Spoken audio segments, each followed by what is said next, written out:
Welcome to the Risk Wheelhouse, the podcast where we navigate the ever-changing seas of risk management and technology.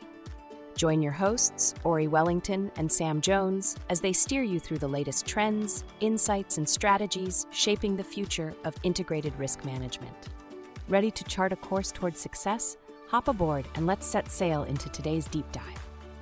Welcome to the deep dive. Today, we're really getting into something that's moving fast in risk management. That's right. Autonomous integrated risk management. Autonomous IRM. Exactly. We've been looking at a recent article that, it digs into how this is actually becoming a reality, but maybe more importantly, what's often missing. Yeah, the pieces that stop it from, delivering what it potentially could. We see all this promise with AI and automation and risk, but the analysis we reviewed, it points out that the tech, while it's getting good in specific spots, it's often running kind of disconnected. Isolated, that's the word. Yeah. And that isolation, it's holding back what true autonomous IRM could be. Right. So our mission here in this deep dive, we want to cut through some of that hype, unpack this emerging architecture, and really pinpoint where that disconnection is happening. The article even calls it a kind of starvation. A starvation of context, essentially. Yeah. And we want to show you why linking that top-level strategy with the validation and assurance parts, why that connection is absolutely key. So you can leave understanding this complex area better, maybe spot where automation efforts in your world might be falling a bit short. And see how connecting the dots, strategy, and assurance really makes risk management work for the business. Okay, so let's dive in. The article makes it clear this autonomous IRM stuff, it isn't just theory anymore. No, it's happening now. AI platforms are actually providing value today.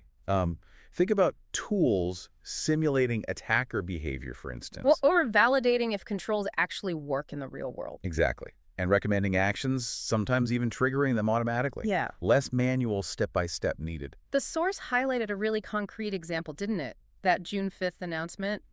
Tezkira. Yeah, Tezkira integrating with ServiceNow's vulnerability response and CCOPS modules. And that's not just spitting out reports. It's embedding real-time, simulation-backed intelligence right into the workflows people use every day. That's the key. Intelligence in real time where the work gets done. But what was interesting, the Tezkira announcement itself, it didn't actually mention IRM, did it? No, not at all. And the analysis we read suggests that silence, it's pretty significant. It tells us something. Tells us where this automation is popping up first. It's in what the source, citing Wheelhouse advisors, calls Layer 3, intelligence and validation. Right, smack dab in the middle of the typical risk architecture stack. So automation's getting strong there, but the article's point is that lots of companies are managing that middle layer, on its own. In isolation. And that's the core issue identified. These powerful autonomous IRM capabilities, they're emerging from the middle, from Layer 3. The threat validation layer. Exactly. But to be truly successful, to really add enterprise value, they absolutely have to get strategic input from the layers above. The business strategy side. And they need to push validated outputs down for assurance to the layers below. Without that connection, that flow. Well, the automation ends up optimizing for potentially the wrong things. Okay, so to really grasp this and why that isolation is such a problem, we need to look at the framework the article uses, this IRM Navigator model from Wheelhouse Advisors, right? It breaks it down into 5 interconnected decision layers. And importantly, these aren't maturity levels, right? Not like step 1, step 2. No, not at all. Think of them as functional layers that need to talk to each other. They're aligned to specific IRM objectives. Which the article summarizes with that acronym, PRE. Yeah. Pronounced like practical. Stands for Performance, Resilience, Assurance, and Compliance. PRAC. Performance, Resilience, Assurance, Compliance. And a really key point the article stresses, compliance isn't the main driver here. It's an outcome. Ah, okay. You get compliance when performance, resilience, and assurance are managed well. It's not about just ticking boxes. It's about building real, evidence-backed confidence. Got it. So PRC in mind, let's quickly walk through these 5 layers. What does each one do? Okay, layer 1, that's strategic oversight. This is the top. Think enterprise risk management, ERM. Big picture stuff. It's exactly. Business goals, growth plans, risk appetite, strategic thresholds. The main objectives here are performance and resilience. Layer 1 provides that crucial strategic lens. It tells the rest of the system what actually matters to the business. So layer 1 is the why. It sets the direction. What's layer 2 then? Layer 2 is business orchestration. This is often where operational risk management, ORM, plays a big role. It's like the connective tissue. Connecting strategy to operations. Pretty much. Its main goals are resilience and performance. Right. It takes the strategy from layer 1 and works out how to normalize signals, route information, coordinate activities across different systems and functions.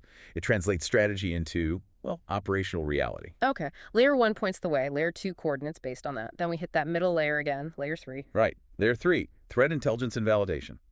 This is where technology, risk management, TRM, really shines. The tech engine room. That's a good way to put it. Objectives here are resilience and assurance. This is where you're using telemetry, threat intel, simulations, all that stuff to validate if controls actually work against real threats and to score exposures based on potential impact. And this is where that Tuskegee example fits in, the automation hub. Precisely. This is where a lot of that exciting automation is happening today. So what happens after layer 3 finds something? That flows into layer 4, remediation and response. This layer is all about action, triggering or automating mitigations based on what layer 3 found. Okay. Objectives are resilience and compliance.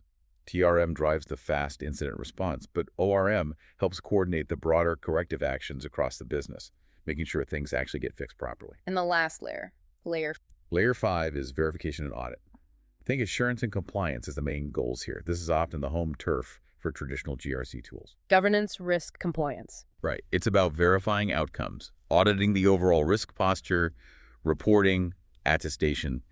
It looks backward, in a sense, to confirm things worked and provides the proof needed for compliance. So if we map the domains again, ERM is layer 1 strategy. Plan.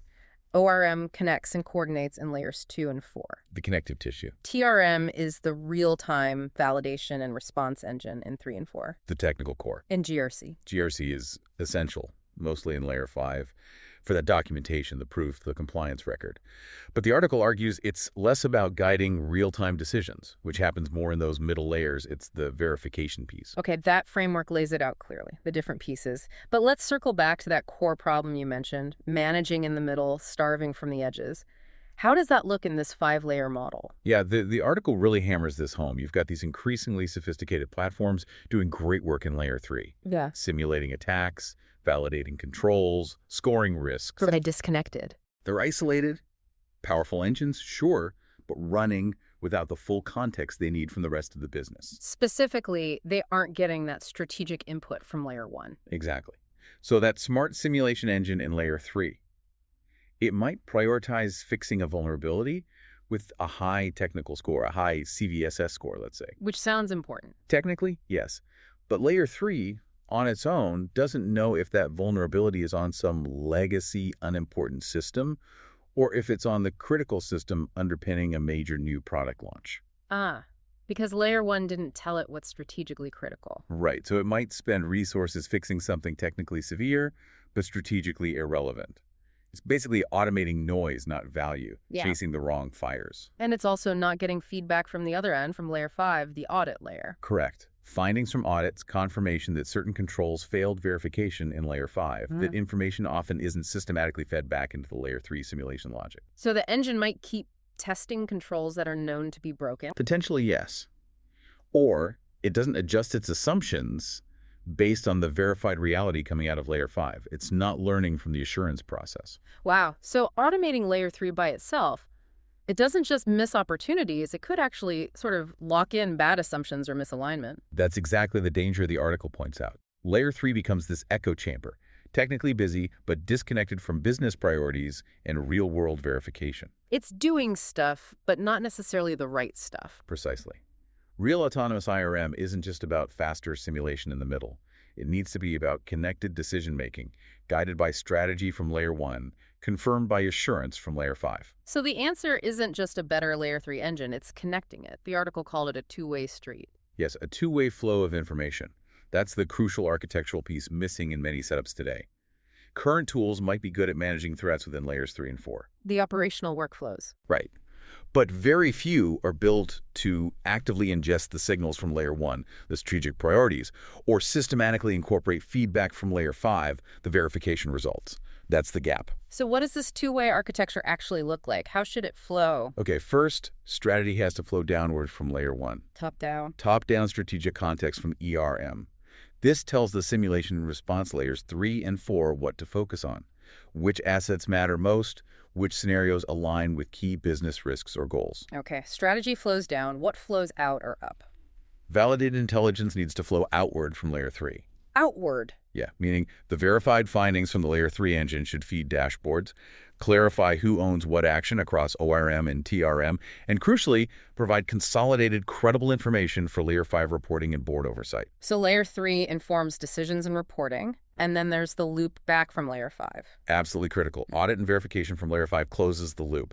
It confirms if the actions taken in Layer 4 actually work. So did we fix the thing? And just as importantly, were those actions aligned with the strategic priorities set way back in Layer 1? Did we fix the right thing effectively? That connection seems vital. It is.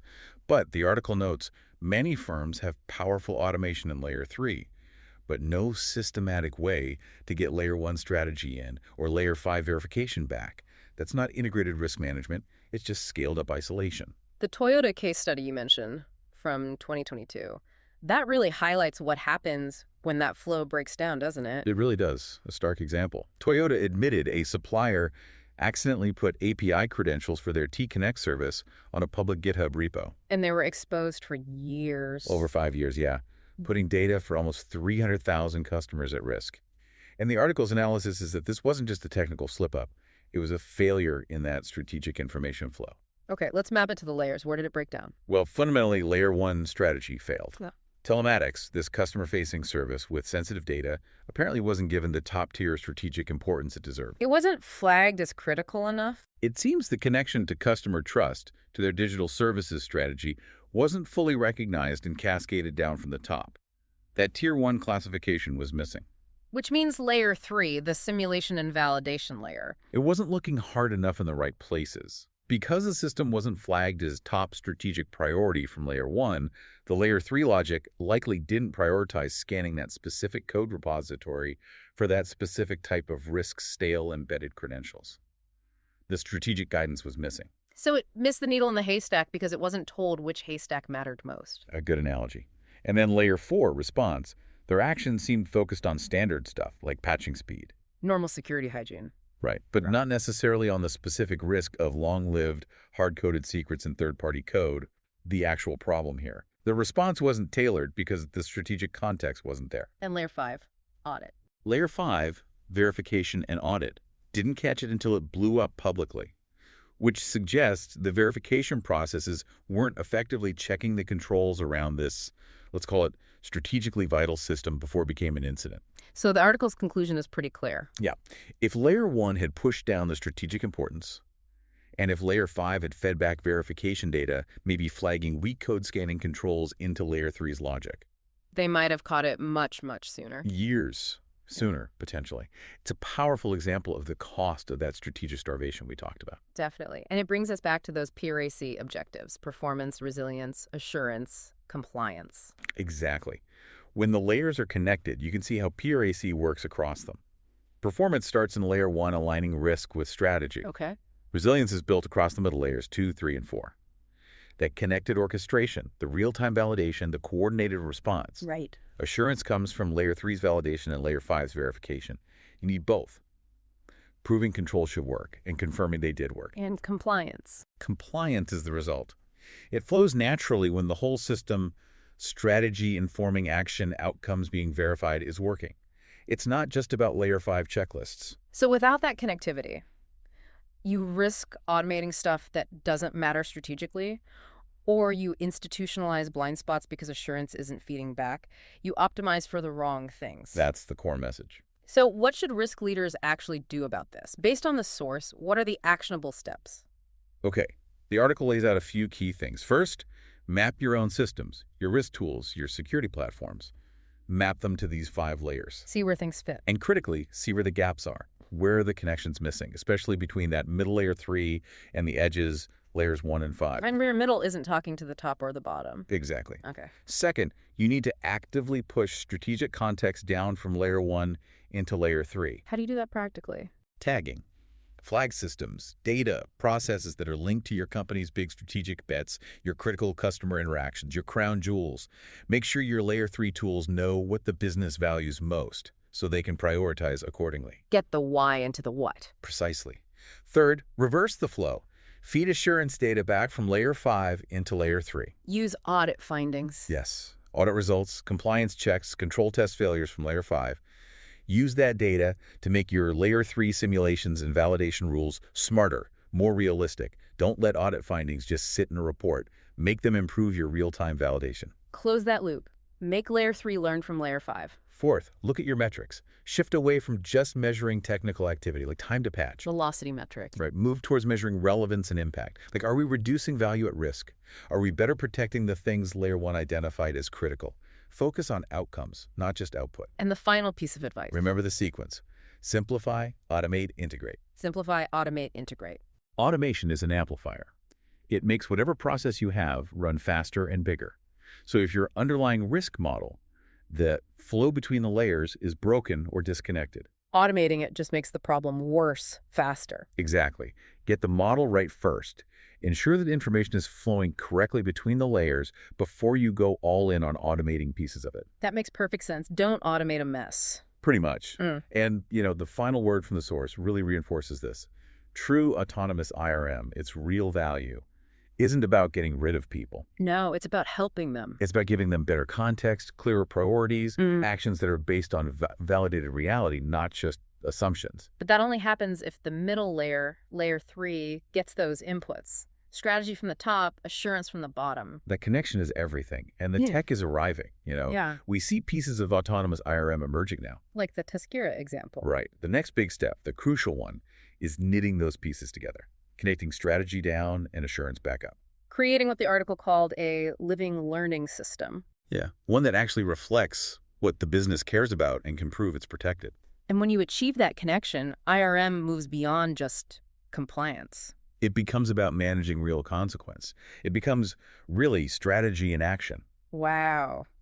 This has really shifted how I think about it. That idea of Layer 3 automation being starved without the connection, it just clicks. It reframes the whole challenge. Yeah, it moves the goalpost from just buying more tech for the middle to actually building the bridges, connecting functions, connecting objectives across the whole enterprise. So here's a final thought for you listening. How could applying this 5-layer model, thinking about that two-way street, how might that reveal blind spots in your own work, even if it's not traditional risk management? Where might you have sophisticated analysis or automation happening in a silo, maybe starved of the strategic context it needs, or disconnected from the feedback that would make it truly effective? That's a really interesting question to ponder. Indeed. Well, thank you for joining us on this deep dive into autonomous integrated risk management. That wraps up another episode of the Risk Wheelhouse. Thank you for spending time with us at Wheelhouse Advisors today. We hope you found the conversation insightful and actionable for your organization's risk strategies. Don't forget to subscribe on your favorite podcast platform, whether it's Apple Podcasts, Spotify, or Amazon Music. If you're looking for more in-depth analysis and thought leadership on risk technology, be sure to visit the Risk Tech Journal at therisktechjournal.com. It's your go-to source for comprehensive articles, expert interviews, and the latest trends shaping the industry. Subscribe today to stay informed. For any inquiries or feedback, please contact us directly at info@wheelhouseadvisors.com, or feel free to connect with us on LinkedIn and x.com and share your thoughts or suggestions for future topics. Visit wheelhouseadvisors.com for more information and resources. Thanks again for joining us. Until next time, navigate wisely.